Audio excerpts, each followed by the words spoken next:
Hello students, it's your favorite professor, Professor Lorenzo, and this tutorial is about commas. Now commas are one of the most confusing punctuation marks, I apologize, we use in the English language. And although they're pretty confusing, it's one that everyone uses. Everyone knows what a comma is. Everyone's seen a comma. But for some reason, probably because there are so many different ways to use it, um, a lot of us don't use them in the proper way. So we're going to talk about the 8 basic uses of commas. We're not going to go deep into all 8, but probably 5 or 6 of them we're going to talk about quite extensively.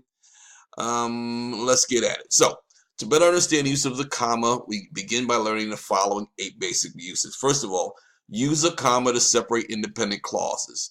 Independent clauses are a section of a sentence that can work on its own without any other punctuation or without any other words. For instance, let's take a look at this number 1. He walked down the street. He walked down the street can work alone as a sentence. All you have to do is put a period at the end of it, and it's cool. But let's look at the second part, starting at then. Then he turned the corner. That can also work as a sentence on its own. So those are 2 independent clauses. Now, if we didn't use the and the comma in the middle, this would read like, he walked down the street, period. And then the second sentence would be, then he turned the corner, period. The reason we use the comma and also a coordinating conjunction, and if you remember, coordinating conjunctions are fanboys. They don't have them in order here, but we all know what fanboy stands for. But we use a comma and a coordinating conjunction to make the sentence sound more, to put the sentences together and make the writing more fluid, to make it smoother. So instead of he walked down the street, period, then he turned the corner, period, we change it into he walked down the street and then he turned the corner, and that's a lot smoother. The same can be said for you can go shopping with me.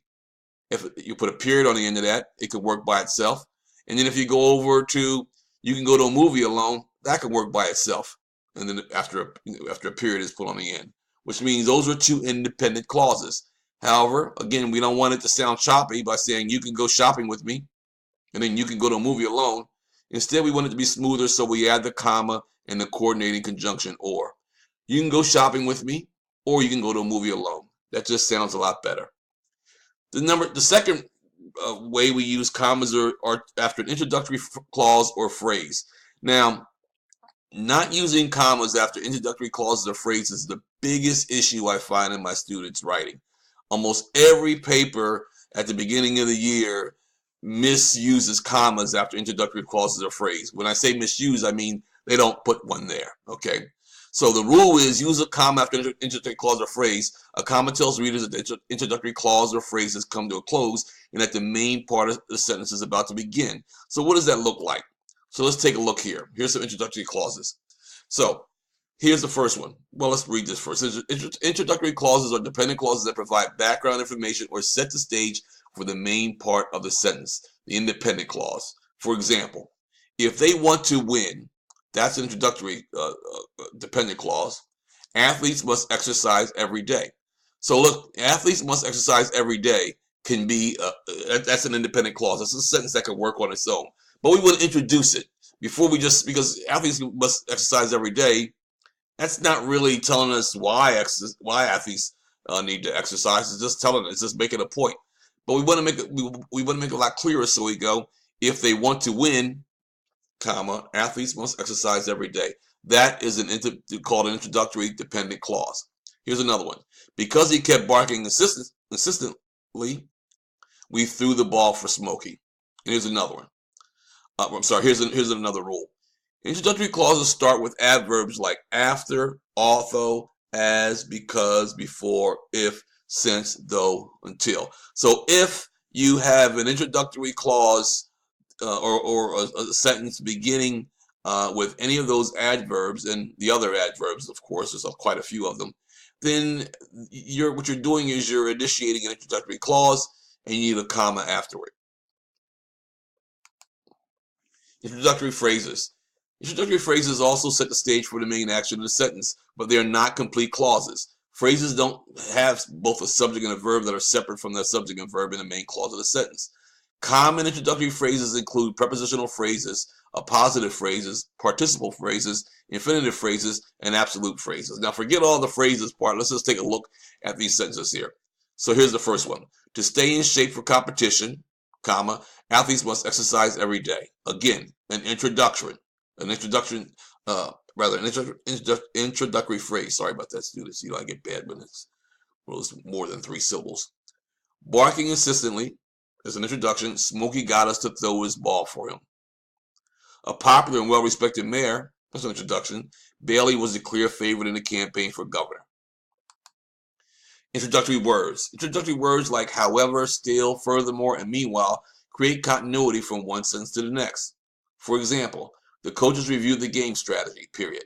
Meanwhile, comma, the athletes trained to notice the equipment. So anytime you use those words, however, still, furthermore, and meanwhile, 99% of the time you're going to use a comma afterwards. Keep that in mind. So we use a comma between all items in the series. So if we are talking about 3 things, such as this, we bought apples, peaches, and then we always use the coordinated conjunction and before the third one. So we bought apples, comma, peaches, comma, and bananas today. Always use comma and then the coordinated conjunction and before the third one. Mary promised that she would be a good girl. Now these are separate ideas. That she would not bite her brother.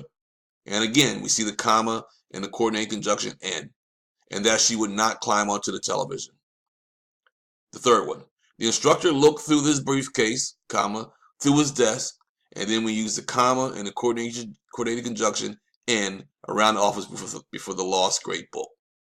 So anytime, if you don't ever want to combine more than 3 things, but if you have to in some more graduated writing, you may use 6 different things you're mentioning, but you're always going to use a comma and a coordinated conjunction before the last one, and you'll always place a comma before each and every idea or each and every item in the series. Use commas to set off non-restrictive clauses, such as if you're mentioning a name up front. Stephen Strong, comma, who show you like, will host a party next week. As you can see, that's almost like an introductory phrase or clause. Use commas to set off a positive, such as names. Alexander Pope, the Restoration poet, and as you can see, that's sort of like an introductory phrase or clause also. This one is to number 6. We're not going to go into too deeply, but when a speaker in a sentence names the person to whom he is speaking, this is addressing of his audience. It's called address. So anytime you're writing a sentence, maybe some dialogue, and you're talking to somebody, and you always have to put a comma before that person's name and after the name. And then we'll also use them for direct quotations, before the direct quotation and after the direct quotation. And please notice that on the end mark, all the punctuation goes inside the quotation mark. We're not going to go into addresses and titles and everything like that, but just try to keep in mind specifically these rules here.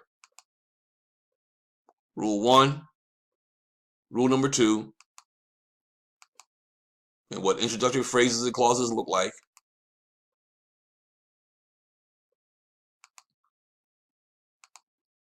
Rule number 3, items in the series. Rule number 4, setting off non-restrictive clauses. And also rule number 5. We won't get too much into 6 and 7 until we start talking about writing. 6 we'll use when we're writing a short story. And 7 we'll do that when we start writing letters.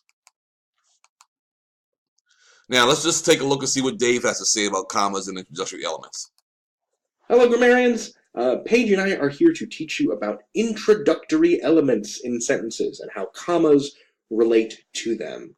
Paige, how should we define what an introductory element is?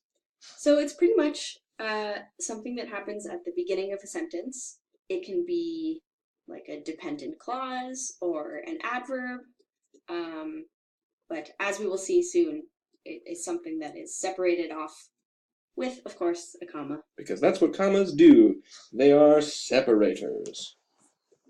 So let's talk about dependent clauses first. Let me just write out a sentence that begins with a dependent clause. When you come in, please take off your shoes. And I've made the difference between the dependent clause and the independent clause pretty clear. So this is, the dependent clause is purple, the independent clause is green. Is there a need for a comma here?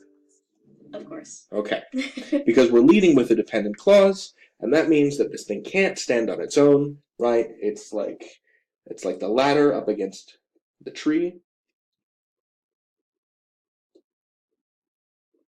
Because an independent clause in green can stand on its own, a dependent clause cannot.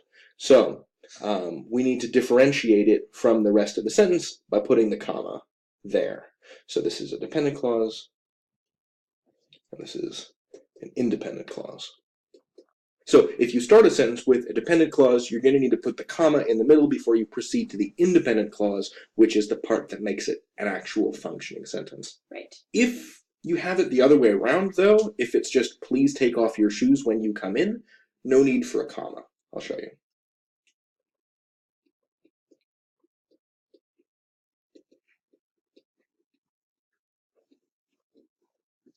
So I'm not sure why this is. I think it may just sort of be a style relic. I'm not entirely certain. I mean, if you go back in American history and you look at like the Federalist Papers and you look at the way that people used commas in the 18th century, it doesn't make a whole lot of sense relative to how we use commas today. So a lot of this is cultural. But I can tell you that when an independent clause comes before a dependent clause, you don't use a comma. And if you are uniting two independent clauses, in the following sentence, I rode an elephant and then I ate a mango, these two things are both independent clauses, right? I rode an elephant, then I ate a mango, right? Like these two things need to be connected by this conjunction and, but that's not all. They also need to be joined by a comma. Now you could also sub out if you wanted to, get rid of this comma and this and put in a semicolon, but that's a story for another time. So if you're uniting two independent clauses, just do comma and then a conjunction. So that's one way to think about how to use commas for introductory elements like dependent and independent clauses, but there's also another thing I want to introduce you to, and that's sentence adverbs. Follow us over to the next screen. So Paige, what is a sentence adverb? How does it work? So we've been talking about, starting sentences with clauses, but that doesn't always have to be the case. You can start a sentence with an adverb. Like, let's say, initially, I was afraid. So what is initially doing in this sentence here, in this expression? Basically, it's modifying, like, the whole rest of the sentence. It's modifying the I was afraid. So we're going to put a comma here to separate it from the rest of that expression. That's why we call it a sentence adverb. Because this is not the same as saying, I was initially afraid. This is kind of, like you said, modifying the entire expression. Let's look at another example. Basically, you're the greatest. Oh, thanks, Paige. So we've got this word basically, and basically is modifying the entire expression. It's kind of qualifying the whole thing. Right. So we're going to put a comma between this sentence adverb and the sentence itself. Exactly. Cool. So initially, Paige, this seemed pretty complicated to me. Right, but basically, I think we got it down. All right. We think that essentially you can learn anything. David out. Paige out. All right, students. Well, hopefully you've learned from this video. If you have any other questions, of course, contact me. But other than that, as usual, have a great day.